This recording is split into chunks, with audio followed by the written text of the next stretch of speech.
இன்றே டவுன்லோட் செய்து உங்கள் ஃபேவரட் ஷோக்களை என்ஜாய் பண்ணுங்க. சொல்லு ரேவதி. இங்க பெரிய பிரச்சனையே நடந்துருச்சு ராஜா. என்ன பிரச்சனை? பாட்டி வீட்ல நாங்க எல்லாரும் இருந்தப்போ ஒரு ஆள் வந்து நவீன் செத்துட்டதா ஊருக்குள்ள பேசிக்கிறாங்கன்னு சொன்னா.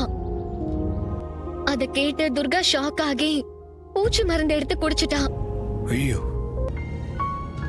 நாங்க எல்லாரும் பதறி போய் அவளை ஹாஸ்பிட்டல்ல சேர்த்திருக்கோம். அவளுக்கு ட்ரீட்மெண்ட் போயிட்டு இருக்கு. அவ மயக்கத்துல இருந்தும் கூட நவீன் நவீன் புலம்பிட்டு இருக்கறதா டாக்டர் சொல்லி அந்த நவீனை எப்படியாச்சும் உடனே இங்க வர வைங்க, அப்பதான் துர்காவை பொழைக்க வைக்க முடியும்னு சொல்றாங்க. நவீனுக்கு எதுவும் ஆகல, உயிரோட தான் இருக்கான். என்ன சொல்ற? நவீன் உயிரோட இருக்கானா? ஆமா, நான் நவீன் கிட்ட போன்ல பேசினேன். யாரோ உங்களை குழப்பி விடுறதுக்காக தான் இப்படி எல்லாம் சொல்லிருக்காங்க. அப்ப நவீன் இங்க கூட்டிட்டு வர முடியுமா?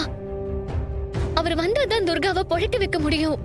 ரேவதி, நான் நவீன் கிட்ட போன்ல தான் பேசியிருக்கேன். அவன் எங்க இருக்கான்னு தெரியல, அவனை தேடி தான் போயிட்டு இருக்கேன். சரி, சீக்கிரம் வாயே. என்னம்மா நீ பேசுறத பார்த்தா நவீன் உயிரோட இருக்கிறதா மாப்பிள்ள சொன்ன மாதிரி இருக்கு. ஆமாப்பா, அவரு உயிரோட தான் இருக்காரா. போன்ல பேசினதா சொன்னாரு.